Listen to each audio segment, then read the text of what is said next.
So picture this. It's the early hours of January 3rd, 2026, and the world is waking up to some absolutely stunning news. U.S. forces have just conducted a military raid, not in some remote hideout, but right in the heart of Venezuela's capital.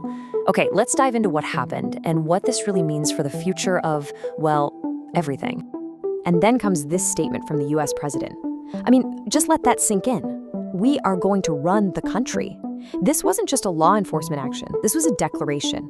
It signaled a massive, seismic shift in American foreign policy. We're not talking about just arrests anymore, are we? This sounds a lot like a takeover.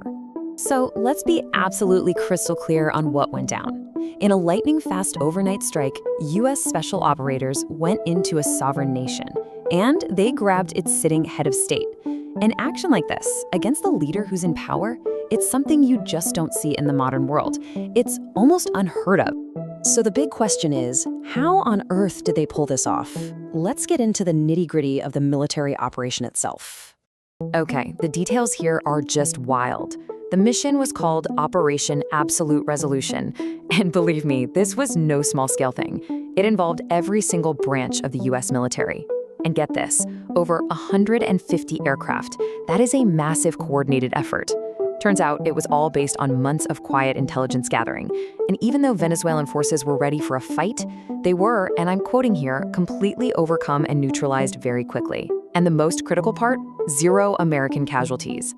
An absolutely stunning display of precision. All right, you can't just go and grab another country's president without having a pretty compelling reason, right? So what was the official story coming out of the United States? And here it is. The whole thing was framed not as an act of war, but as an act of law enforcement. The U.S. Attorney General's statement couldn't be clearer. This was about bringing a wanted man to justice, plain and simple. And this is the legal paperwork, so to speak, that the U.S. is using to back this all up. These charges aren't new. They actually go all the way back to a 2020 federal indictment. He's accused of being the ringleader of a narco-terror group called the Cartel of the Suns. And the charges themselves are incredibly serious. We're talking narco-terrorism, conspiracy to import cocaine, and even possessing machine guns. So here's the crucial point.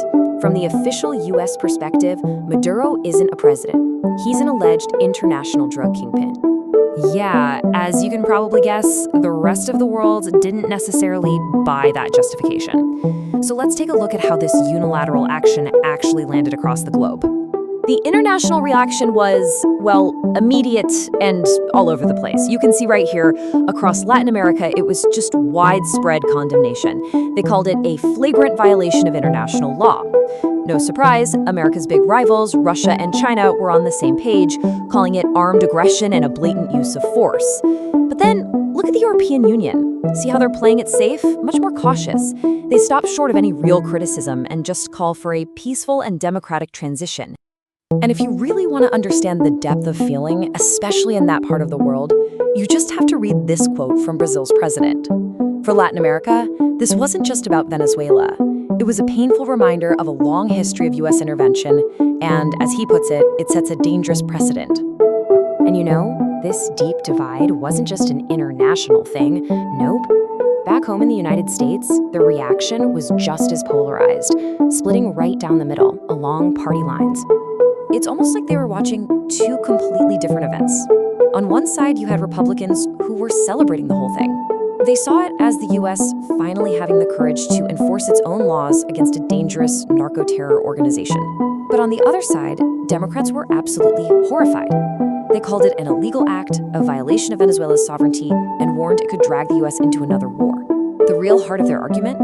This wasn't about law enforcement, this was about regime change. And this quote from Senator Andy Kim, man, it just perfectly captures that sense of democratic outrage. He's claiming that administration officials had literally looked senators in the eye just weeks before this and promised this was not about regime change. So the feeling among critics was one of pure betrayal, a belief that they and the American people had been flat out lied to. Okay, so let's zoom out. Beyond all the immediate political fallout, what are the long-term consequences here? This whole event forces us to ask a really old and frankly a pretty uncomfortable question about how the world works. And to really get it, we need to dust off this old school term, gunboat diplomacy. It's the simple idea that you can get what you want by just showing up with overwhelming military power. It's the might makes right philosophy. And a lot of analysts are now saying this operation marks a return to that kind of thinking. And this is exactly why this is such a big deal. The whole international system we've had since World War II, what people call the rules-based order, is built on some key ideas in the UN Charter. Basically, you don't invade another country unless you're defending yourself or you get approval from the UN Security Council.